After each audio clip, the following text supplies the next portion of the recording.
الحمد للہ رب العالمین والصلاة والسلام علی اشرف الانبیاء والمرسلین اما بعد فاعوذ باللہ السمیع العلیم من الشیطان الرجیم من حمزہ ونفخہ ونفثہ بسم اللہ الرحمن الرحیم رب اشرح لی صدری ویسر لی امری واحلل عقدۃ من لسانی یفقہوا قولی رب زدنا علما اللہم فقہنا فی الدین اللہم انا نسألک علما نافعا وعملا متقبلا ورزقا طیبا اللہم انفعنا بما علمتنا وعلمنا ما ينفعنا وزدنا علما آمین یا رب العالمین۔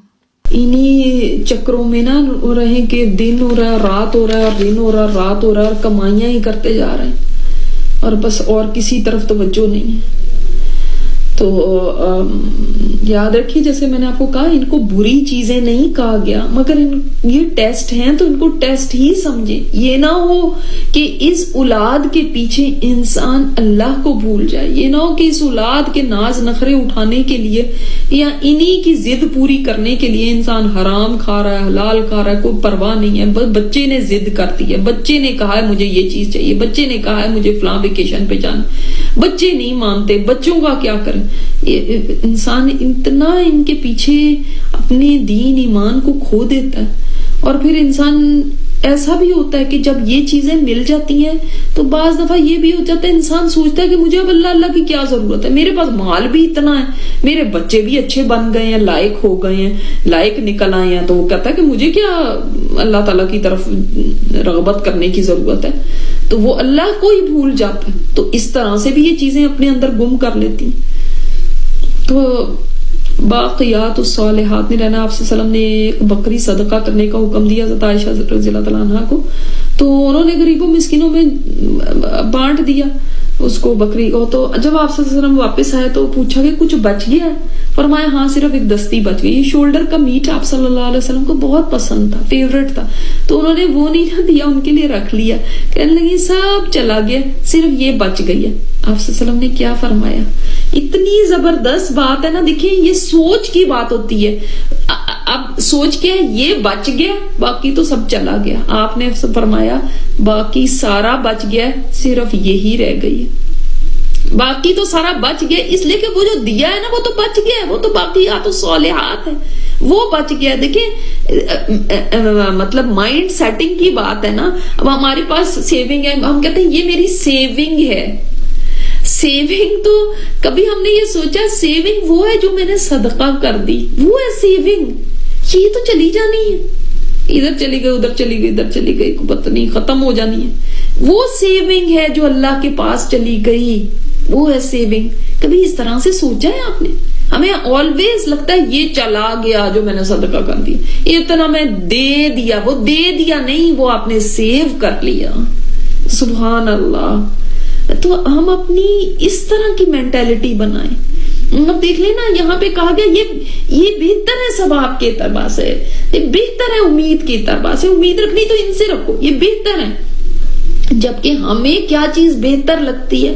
ہمیں بہتر لگتی ہے کہ وہ سی ای او بن گیا اس کمپنی کا، وہ فلاں ٹیسلا چلاتا ہے، وہ فلاں قسم کے گھر کے اندر رہتا ہے جو اتنے بیڈ رومز کا ہے، وہ لیٹسٹ فلاں فیشن کے کپڑے پہنتا ہے، اس نے فلاں کی ڈیزائنر کی گھڑی پہنی ہوئی تھی، فلاں حالانکہ آپ صلی اللہ علیہ وسلم نے فرمایا یہ دو نفل جو سنت آپ فجر کے وقت پڑھتے ہیں نا، یہ دنیا اور جو کچھ دنیا میں ہے اس سے بہتر ہے۔ کبھی ہمیں یہ بھی بہتر لگے؟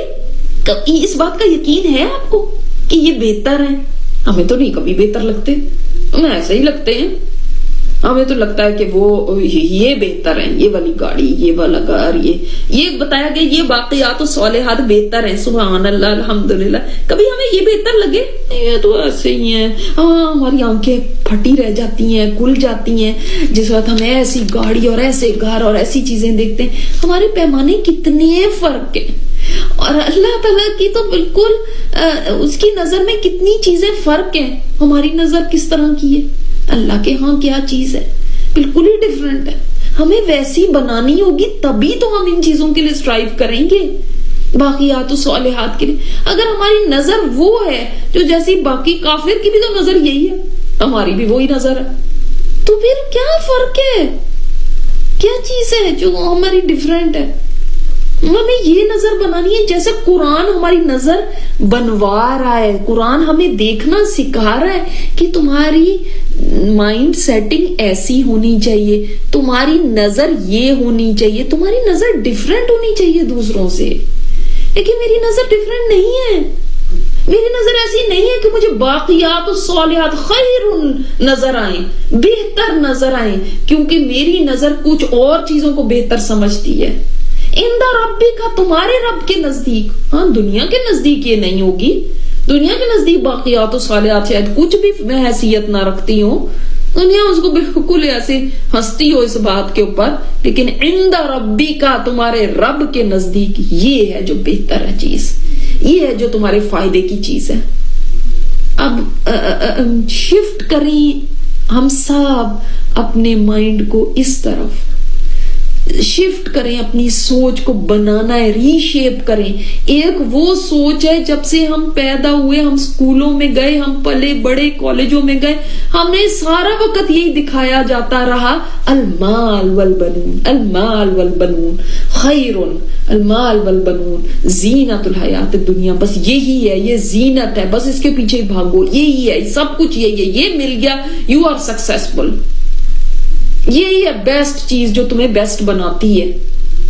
تو ہم نے بھی اسی طرح سیکھ لیا, ہم نے بھی اسی طرح سمجھ لیا. اب قرآن ہمیں بالکل ٹوٹلی ڈفرینٹ چیز بتا رہا ہے. تو جب تک ہم چینج نہ کریں گے مائنڈ سیٹنگ, ہم پڑھ لیں گے ان آیات کو, ہمیں ٹیسٹ بھی دے دیں گے, لیکن واٹ آفٹر دیٹ؟ اگر میری مائنڈ سیٹنگ ہی چینج نہیں ہوئی, اگر مجھے سمجھ لیا, آیت کو ترجمہ یاد کر لیا, لیکن میرا مائنڈ بدلا نہیں, اس کے مطابق میں نے اس کو چینج نہیں کیا, تو کچھ فائدہ نہیں میں نے پایا. تو شفٹ کرنا ہے, اپنی سوچ کو بدلنا ہے. دنیا ہمیں ایک سوچ کی طرف لے کر جا رہی ہے, ہم نے بالکل اپوزٹ سوچ کی طرف جانا ہے. ری شیپ کریں اور سوچیں قبر میں میرے ساتھ کون جائے گا, کیا یہ پیسہ یا یہ بچے یا باقیات الصالحات؟ کیونکہ ان باقیات الصالحات اگر یہ ساتھ جائیں گی, یہ ہوں گی, تو اس کی بیس پر میری اگلی زندگی نہ ختم ہونے والی زندگی ڈٹرمن ہوگی کہ وہ کیسی ہوتی ہے, میں نے کہاں رہنا ہے ہمیشہ کے لیے, وہ ڈٹرمن ہوگی اس کی بیس پہ.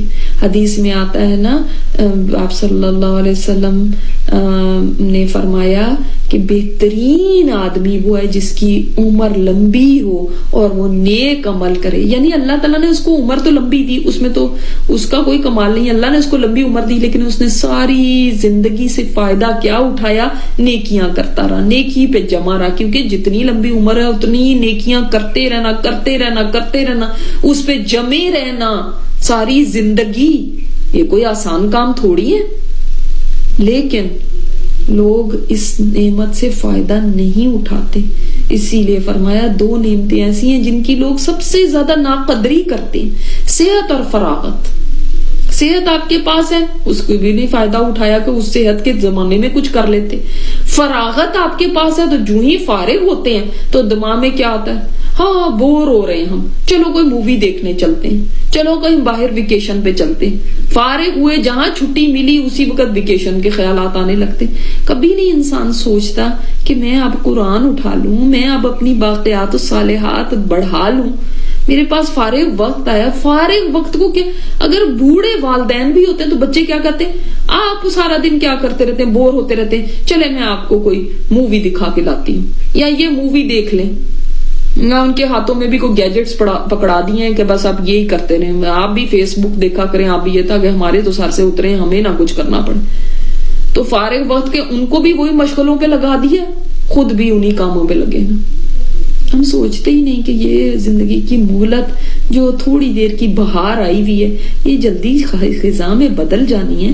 مجھے اس فراغت سے فائدہ اٹھانا ہے. یہ فراغت ہی ہے, یہ صحت. اور یہ چاہے ہم کہیں اب ہر ایک کہتا ہے میرے پاس اتنا کام, اس کے باوجود یہ فراغت ہی ہے. ابھی وہ نہیں ہے جو کہ ہم سمجھتے ہیں کہ ہم بڑے مصروف ہیں. اگر ہم اتنے ہی مصروف ہوتے تو ہمیں یہ فون چیک کرنے کا ٹائم نہ ملتا, ہمیں یہ ٹک ٹاک اور فیس بک اور انسٹاگرام اور پتہ نہیں کیا کیا ان کے اوپر جانے کا ٹائم نہ ہوتا. یہ ایک فراغت کا مصروفیت کا ایک نام ہے جو ہم نے اپنے آپ کو دے دی کہ بزی بہت ہے, ہم بہت بزی ہیں. بزی کس چیز میں, اگر دیکھیں تو صحیح کس چیز میں بزی ہیں, تو یہی چیزیں آپ کو نظر آئیں گی. بزی بہت ہیں, اگر ایک دن میں 2 دفعہ 3 دفعہ کھانا کھا رہے ہیں اور 2 کھانے بنا رہے ہیں اور پھر ڈیزرٹ بھی ہو رہے ہیں اور پھر یہاں گھومنے جا رہے ہیں اور پھر وہاں سے آ رہے ہیں اور پھر یہ شاپنگوں پہ جا رہے ہیں اور پھر کہہ رہے ہیں بزی بہت ہے. یہ بزی نہیں ہے, اصل میں آپ کے پاس فراغت بہت ہے اس لیے یہ کر رہے ہیں سب. لیکن اپنے آپ کو ہم دکھاتے ہیں کہ ہم بزی بہت ہیں. لیکن ایک دن آئے گا پھر انسان پیچھے مڑ کے دیکھے گا تو اس کو لگے گا ہائے وہ فراغت تھی میرے پاس, میں نے کیوں نہ اس وقت سے فائدہ اٹھا.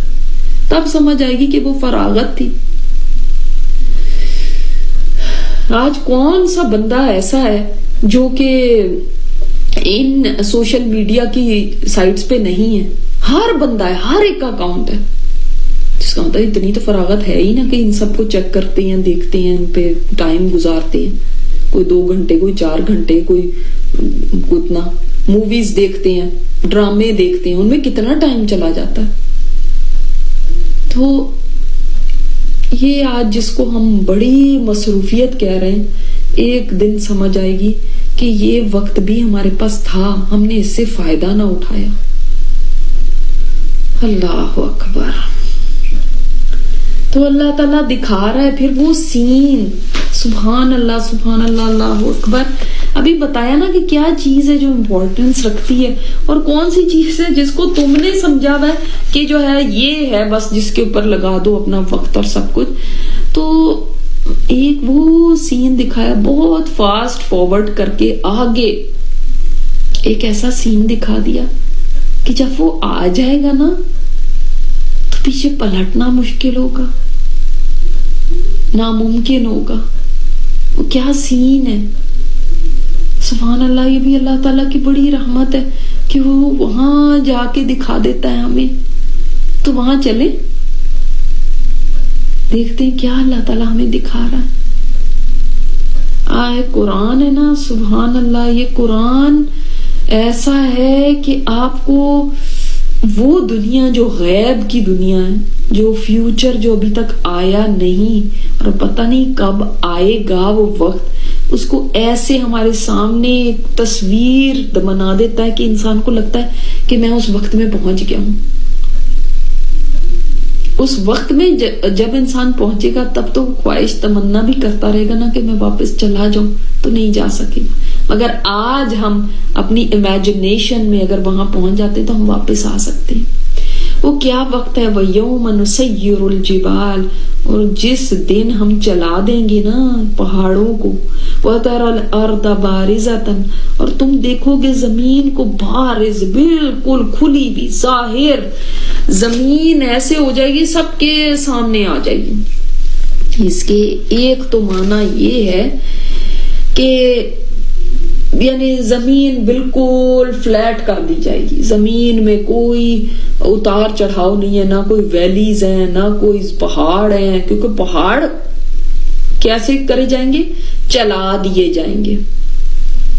بست الجبال بسا, نا پہاڑ تو ایسے ہوا منبسا کر دیے جائیں گے, اڑا دیے جائیں گے, بالکل ریزہ ریزہ کر دیے جائیں گے, بادلوں کی طرح. جیسے دانت ہے نا اکھاڑا جاتا ہے اپنی جڑوں سے, اس طرح پہاڑوں کو ان کی جڑوں سے اکھاڑ دیا جائے گا.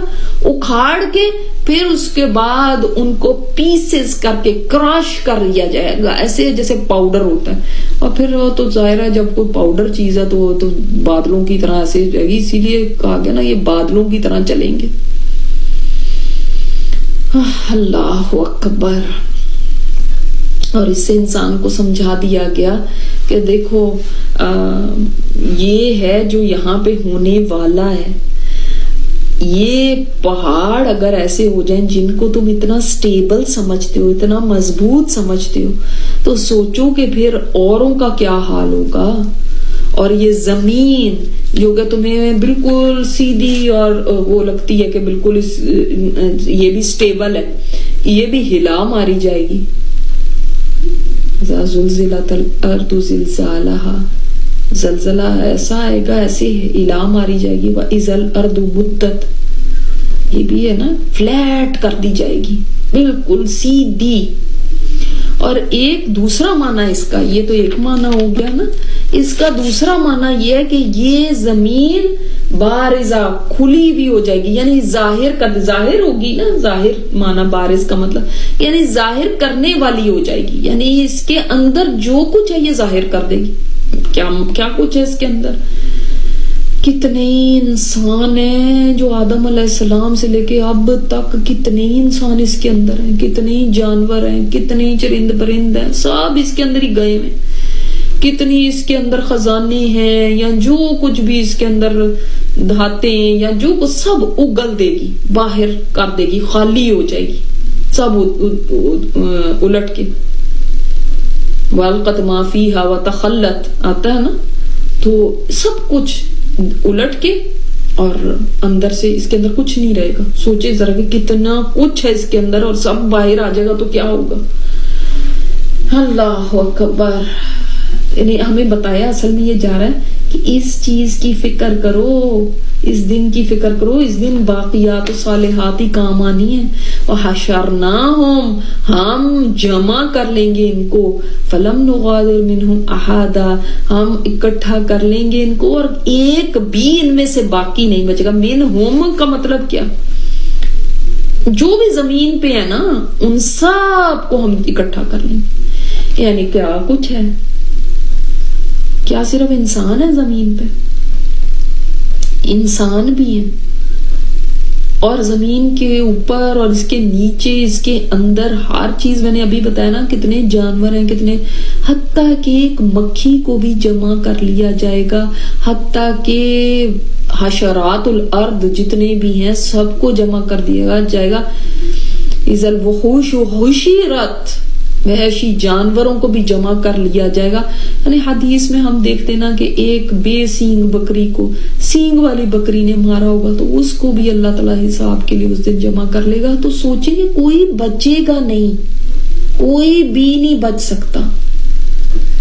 اور سورہ انعام میں بھی اللہ تعالیٰ نے فرمایا نا, وَمَا مِن دَابَّةٍ فِي الْأَرْضِ وَلَا طَائِرٍ يَطِيرُ بِجَنَاحَيْهِ إِلَّا أُمَمٌ أَمْثَالُكُمْ. یہ بھی تمہاری طرح کی امتیں ہیں اور ان کو سب کو اللہ نے جمع کر لینا, کسی کو چھوڑنا نہیں, کہیں کمی نہیں ہوگی. تو کوئی اس کا مطلب چھپ نہیں سکے گا, کوئی بھاگ نہیں سکے گا, کوئی کہیں جا نہیں سکے گا. ہر ایک کو حاضر ہونا ہوگا. اب یہاں پر آپ دیکھ لیں کسی جگہ پہ بھی کہیں پہ بھی اپوائنٹمنٹ ہو, 100% لوگ نہیں حاضر ہو پاتے. کوئی کلاس ہو, کوئی بیمار ہو گیا, کوئی کہیں ویکیشن پہ چلا گیا, کوئی کہیں اس کو ضروری کام کوئی پڑ گیا, کوئی ٹریفک میں پھنس گیا, کوئی کچھ ہو گیا, نہیں آ پاتے, سب نہیں آ پاتے. لیکن یہاں پر دیکھیں سب حاضر ہیں. بوڑھا ترین انسان جو چل بھی نہیں سکتا تھا وہ بھی آ گیا, اور مکھی مچھر سے لے کر بکری گائے ہر چیز آئی کھڑی ہے. اللہ اکبر. تو یعنی اللہ تعالیٰ ہر ایک لیونگ تھنگ کو جمع کر لے گا, چاہے جن ہے یا انسان ہے.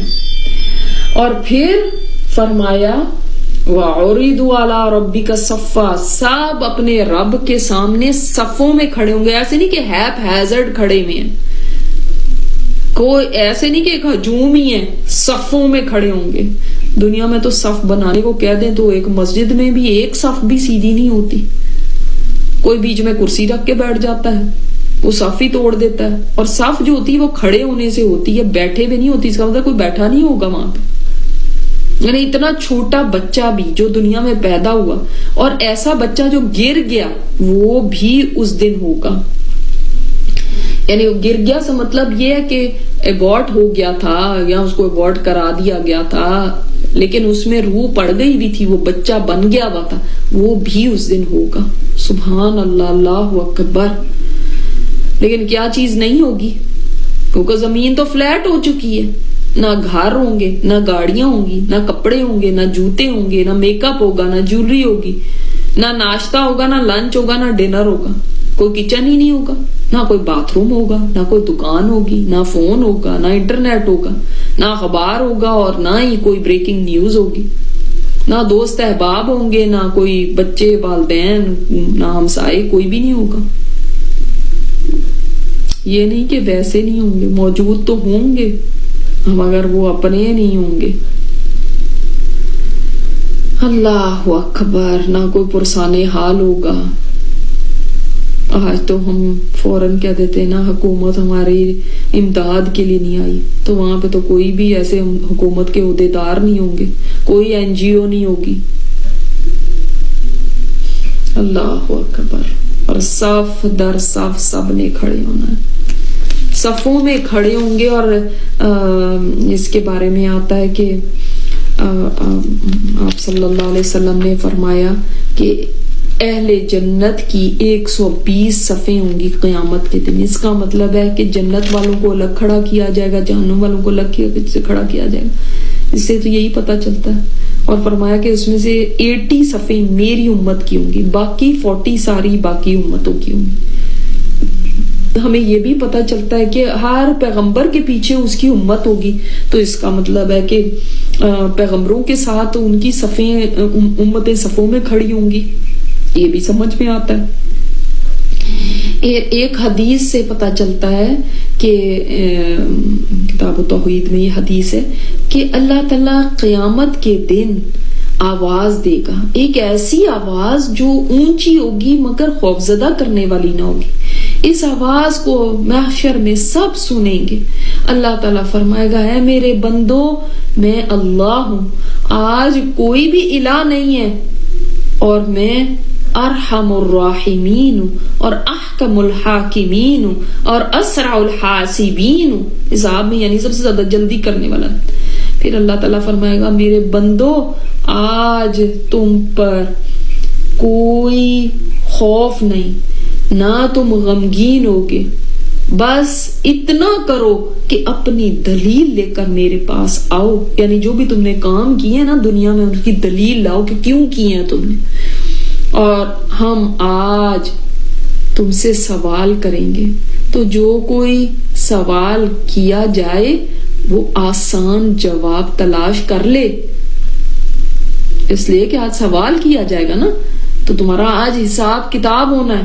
اے میرے فرشتوں, میرے ان بندوں کو صفوں میں کھڑا کر دو, اس طرح کے اپنے پاؤں کی انگلیوں کے بل یہ کھڑے ہوں, تو ان کو کھڑا کر دیا جائے گا حساب کتاب کے لیے, پاؤں کی انگلیوں کے برابر اوپر. اتنا رش ہوگا, اتنی مخلوق ہے, لیکن سب کو کھڑا کیا گیا. اور ایک اللہ اکبر, ایک جگہ پہ آتا ہے حضرت عمر رضی اللہ تعالیٰ عنہ نے قاب احبار, جو آپ کو پتہ ہے نا یہودیت سے اسلام لائے تھے, بہت بڑے اسکالر تھے یہود کے, تو ان سے فرمایا کہ ہمیں کچھ آخرت کی یاد دلاؤ. تو انہوں نے فرمایا جس روز حشر ہوگا تو ہر انسان کے ہاتھ میں اس کی کتاب ہوگی, اس کا نامہ اعمال ہوگا, جس کو انسان دیکھے گا تو نیکیاں بالکل ظاہر ہوں گی, مگر وہ انسان اپنی برائیوں کو دیکھے گا کہ میں نے کون کون سی برائیاں کی ہیں. اس کو ڈر لگے گا نا, وہ اپنی برائیوں کی طرف, نیکیاں بھی لکھی ہوئی ہیں لیکن وہ اپنی برائیوں کو پڑھے گا, ہائی میری یہ بھی برائی, یہ بھی برائی. جب وہ اپنی برائیوں کو ساری پڑھ لے گا پھر اپنی نیکیاں پڑھنے لگے گا, پڑھ کے پھر آخر میں جب اینڈ میں آئے گا, نیکیاں کا ختم کر لے گا نا, تو اینڈ میں لکھا ہوگا جاؤ ہم نے تمہیں معاف کر دیا. اس موقع پر وہ کہے گا ہاؤ مقرؤ کتابیہ, دیکھو لوگوں میری کتاب پڑھو جو سورہ حاقہ میں، مجھے یقین تھا میرا حساب ہوگا، مجھے یقین تھا میری پوچھ گچھ ہوگی، میں نے بڑے دھیان سے عمل کیے. اسی طرح ایک آدمی جو فاسق فاجر ہوگا نا، وہ بھی اپنا نامہ اعمال کھولے گا، اس کی برائیاں لکھی ہوں گی اور نیکیاں بھی لکھی ہوں گی، مگر وہ اپنی نیکیوں کو پڑھنے شروع کر دے گا، برائیوں کو چھوڑ دے گا، کہے گا میری تو کتنی نیکیاں کتنی نیکیاں. جب ساری نیکیاں پڑھ لے گا تو پھر اب اس کی برائیاں آگے آئیں گی، وہ ان کو پڑھے گا، تو آخر میں لکھا ہوگا یہ تمہارے گناہ ہیں جن کی وجہ سے تمہاری بخشش نہیں ہے آج. تب وہ کہے گا کاش میں نے اپنا نامہ اعمال نہ پایا ہوتا، کاش موت میرا خاتمہ کر دیتی. حضرت عمر نے یہ بات سنی تو ان کا دل پسیج گیا، رونے لگے. اسے پتہ چلتا نصیحت سب کے لیے، کہ حضرت عمر نہیں جانتے تھے ساری یہ باتیں، مگر پھر بھی وہ چاہتے تھے ہمیں نصیحت کی جائے، ہمیں بتایا جائے. ہم آج نہیں چاہتے ہمیں بتایا جائے، نہیں سننا چاہتے ایسی باتیں جس سے ہمیں رونا آ جائے، جس سے ہمارا دل نرم پڑ جائے، کیونکہ ہم کہتے نہیں ہم نے نہیں سنا، ہم اس طرح ڈر جاتے. وہ کہہ کے سنتے تھے، کہتے تھے ہمیں کوئی آخرت کی یاد دلائیں، کوئی بات بتائیں. ہمیں کہا بھی جائے تو ہم بھاگتے ان باتوں سے. کتنی غفلت ہے ہمارے اوپر، سننا تک بھی نہیں چاہتے، اور کیا کریں گے. تو اس دن صاف در صاف سب لوگوں کو کھڑا کیا جائے گا. کتنی صفیں ہوں گی واللہ عالم، کتنی صفیں ہوں گی ٹوٹل، کتنی صفوں میں لوگوں کو اکٹھا کیا جائے گا. اگر یہ ضرور پتا چلتا ہے کہ وہاں پر بھی صفیں بنیں گی، آپ چاہے یہاں پہ صف بنانا سیکھیں نہ سیکھیں، وہاں پہ بھی جا کے صف بنانی پڑے گی. اور پھر کیا ہوں گے؟ لقد جئتمونا کما خلقناکم اول مرہ. اللہ اکبر. دیکھو لوگو، ہم تم ہمارے پاس آ گئے نا اسی طرح جیسے ہم نے پہلی مرتبہ تمہیں پیدا کیا تھا. کہ پہلی مرتبہ کیسے پیدا کیا تھا؟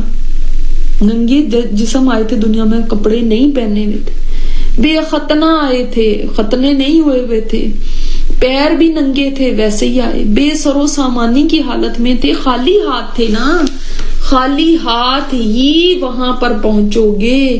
اب دیکھیں آپ ذرا کہ انسان کس طرح سے اللہ کے ہاں کھڑا ہوگا.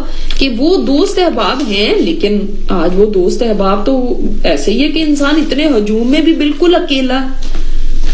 پہلی دفعہ جیسے پیدا ہوا تھا تو بالکل اکیلا ہی تھا نا.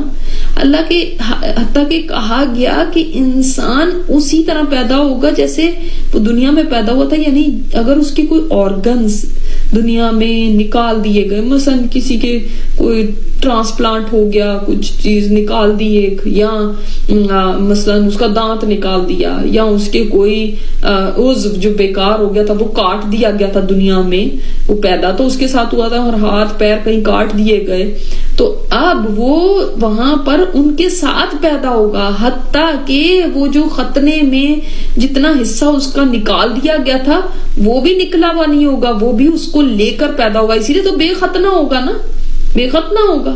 وہ حصہ بھی اس کا واپس اس کو کر کے اس کو ویسے کھڑا کیا جائے گا. تو یہ بھی بڑا ہی مشکل وقت ہوگا، اس لیے کہ انسان کی جو ایک نیچر ہے نا وہ یہ ہے کہ چاہے وہ کتنی مشکل کے اندر ہو، کتنی بھی پریشانی کے اندر ہو، وہ چاہتا ہے اور اس سے وہ اس کا دل بڑھتا ہے، اس کو حوصلہ ملتا ہے جب اس کے پاس اس کے کوئی چار لوگ آ کے کھڑے ہو جاتے ہیں. بھلے وہ اس کی مشکل نہیں بھی دور کر سکتے. کیوں ہم کسی کو اپنا دکھ سناتے ہیں؟ کہ اس کی وجہ یہی ہوتی ہے نا کہ ہمارے دل کو تسلی ہو جائے، کوئی دکھ بانٹ لیں، کوئی ہماری بات سن لے، چاہے وہ کچھ بھی نہیں کر سکتا، بس وہ سن لیتا ہے، وہ اتنی ہی ہمیں تسلی ہو جاتی. ہمارا دل ذرا تھوڑی ایسا لگتا ہے کہ جیسے ہمارا دل ذرا ٹھہر گیا. ایسے ہوتا ہے نا. اتنی بڑی مصیبت اور کوئی سننے والا نہیں، ہجوم اتنا بڑا، پھر بھی ہر انسان اکیلا، کسی کے ساتھ کوئی نہیں. حالانکہ کہنے کو وہ ہجوم میں کھڑا ہوا ہے لیکن کوئی بھی نہیں ساتھ، جیسے مرنے والا ہوتا ہے، چاہے اس کے گرد کتنے بھی لوگ ہوں، اس وقت پھر بھی وہ کہتا ہے کہ جو میری مصیبت ہے کسی کو پتہ ہی نہیں. پھر بھی انسان کو یہ تسلی ہوتی ہے میرے پاس کوئی ہے، اس کے پاس تو کوئی بھی نہیں ہوگا. اور پھر اسی بارے میں تو جب آپ صلی اللہ علیہ وسلم نے یہ فرمایا تھا کہ انسان اس طرح ننگے پیر ننگے بدن اور بغیر ختنے کے کھڑا ہوگا، تو عائشہ رضی اللہ تعالیٰ عنہا نے پوچھا تھا نا کہ عورتیں مرد سب ہوں گے تو ایک دوسرے کی طرف دیکھیں گے نہیں. آپ صلی اللہ علیہ وسلم نے فرمایا عائشہ وہاں پہ معاملہ اس سے کہیں زیادہ سخت ہوگا کہ لوگ ایک دوسرے کی طرف دیکھیں.